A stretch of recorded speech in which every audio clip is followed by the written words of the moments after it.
কলেজের কেন্দ্রীয় খেলার মাঠটা রয়েছে এবং আমাদের জিমনেশিয়াম থেকে শুরু করে ওভারঅল সব কিছু মিলিয়ে যদি আমি বলতে চাই, আসলে আমাদের অবকাঠামোগত অনেক উন্নতির প্রয়োজন এবং এই ডেভেলপমেন্টের জন্য আসলে আমাদের মনে হয় ডাকসুতে কথা বলা অনেক বড় একটা প্ল্যাটফর্ম এবং প্রশাসনের সাথে আমাদের যে ডিলিংসগুলো হবে শিক্ষার্থীদের হয়ে এবং আমাদের শিক্ষার্থীদের এবং কোটার প্লেয়াররা নিয়ে আপনারা জানেন একটা বৈষম্যর শিকার আমরা সাধারণ শিক্ষার্থীরা হয়েছি, সেই জায়গাগুলো আসলে নিরসনে এবং সবাইকে সমন্বয় করে একটি সুন্দর সমতা মেক করে একটি দল গঠন করা ছেলেদের এবং মেয়েদের বোধ খেলাতে এই বিষয়গুলো আসলে আমরা যারা খেলাধুলা করেছি ফার্স্ট ইয়ার থেকে তাদের আসলে একটা দায়িত্বের জায়গা সৃষ্টি হয়েছে। সেই দায়িত্বের জায়গা থেকে আসলে আমার ডাকসু করা সেখান থেকেই নেতৃত্ব দিয়ে এসেছি। আমি জামালপুর জেলা স্কুলের ছাত্র ছিলাম এবং সেখানে ছাত্র সংসদে স্কুল ছাত্র সংসদের আমি সর্বোচ্চ ভোট পেয়ে ভিপি নির্বাচিত হই এবং সেই জায়গা থেকে আসলে স্কুল জীবন থেকেই আমার নেতৃত্ব প্রদান করা এবং শিক্ষার্থীদের নিয়ে কাজ করা।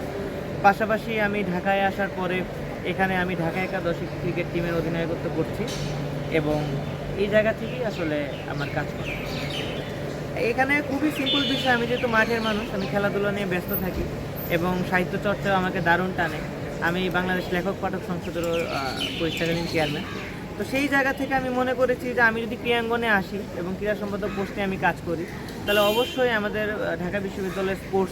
স্পোর্টসের যে জায়গাটা আছে, বিশেষ করে ওভারঅল বাংলাদেশের স্পোর্টসের জায়গা সবখানে একটা ভালো ডেভেলপমেন্ট আনা সম্ভব, যেহেতু আমি এই বিষয়টা স্পেশালাইজড এবং এই বিষয়টা ভালো বুঝি। আর আমাদের ঢাকা বিশ্ববিদ্যালয়ের প্রতিটি বিভাগ এবং আমাদের হল ভিত্তিক খেলা হয়, আপনারা জানেন মেয়েদের খেলাগুলো হয় শীতকালে ব্যাডমিন্টন এবং ক্রিকেট ফুটবল অনেক খেলাই হয়। তো মেয়েরা কিন্তু পিছিয়ে নেই এবং মেয়েদের নিয়ে আমাদের সবসময় চিন্তা থাকে তাদের দল গঠন যাতে একটা সমতা ভিত্তিক দল গঠন হয়। তাদের একটা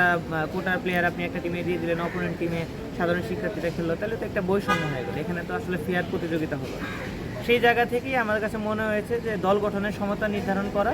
পাশাপাশি মেয়েদের খেলায় আরও ডেভেলপমেন্ট আনা, তারা আসলে যাতে আরও বেশি বেশি খেলায় বিশ্ববিদ্যালয় হল ভিত্তিক যে খেলাগুলো হয় তাদের সেখানে আসলে খেলার মাত্রাগুলো বাড়ানো এবং আমাদের পাশাপাশি সেন্ট্রালাইজভাবে যে খেলাগুলো হয় সেখানেও তাদের অগ্রাধিকার নিশ্চিত করা এবং তাদেরকে সমন্বয় নিয়ে কাজ করা। এবং এই বিষয়ে আপনারা জানেন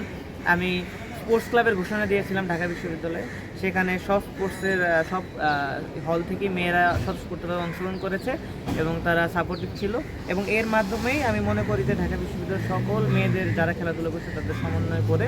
সুস্থ পরিবেশে সুন্দরভাবে আমরা পরবর্তী খেলাগুলো চালাই। এই কারণেই যে আসলে কে কোন জায়গায় সুইটেবল সেটা আসলে শিক্ষার্থীদের বুঝতে হবে। যেহেতু ঢাকা বিশ্ববিদ্যালয়ের শিক্ষার্থী তারা মেধায় মননে অনেক বেশি বিকশিত এবং তারা বোঝে যে কে আসলে তাদের জন্য যোগ্য, কে আসলে তাদের জন্য ভালোভাবে কথা বলবে। তো সেই জায়গা থেকে আমি মনে করছি যে আমি যেহেতু এই পোস্টটার জন্য সুইটেবল এবং আমার সারা জীবনের কাজই আসলে এটা, আমি খেলাধুলা করে কাটিয়েছি এবং এখানে আমি জানি যে কোন কোন জায়গায় সমস্যা, কী কী সেক্টরে কাজ করলে পরিবর্তন আসা পসিবল, কার সাথে কি বললে আসলে কোন অ্যাঙ্গেলে কাজটা হবে সেই বিষয়টা আমি ভালো বুঝি এবং পাশাপাশি প্রশাসনের সাথে তো আমার একটা সমন্বয় করে কাজ করা অনেক দিন ধরেই ছিল, এটা এখন না, অনেক বছর ধরে আমি কাজ করে আসছি। সেই জায়গা থেকে আমি শিক্ষার্থীদের কাছে আশা রাখবো এবং শুধু স্পোর্টস নিয়ে না, আমি ওভারঅল শিক্ষার্থীদের সব দাবি দেওয়া নিয়ে সবসময় কথা বলে এসেছি, এখনও আসছি, ওদের ভবিষ্যতে আসবো, সেটা নির্বাচিত হই বা না এবং এই আশাবাদে আমি শিক্ষার্থীদের কাছে রাখবো। আমার নাম মুহাইমিনুল ইসলাম তকি, আমি ঢাকা বিশ্ববিদ্যালয়ের 4th বর্ষের একজন শিক্ষার্থী, বর্তমানে কবি জসীমউদ্দিন হলে রয়েছি এবং আমি ডাকসুর কেন্দ্রীয় সংসদে ক্রীড়া সম্পাদক পোস্টে প্রতিনিধিত্ব করছি।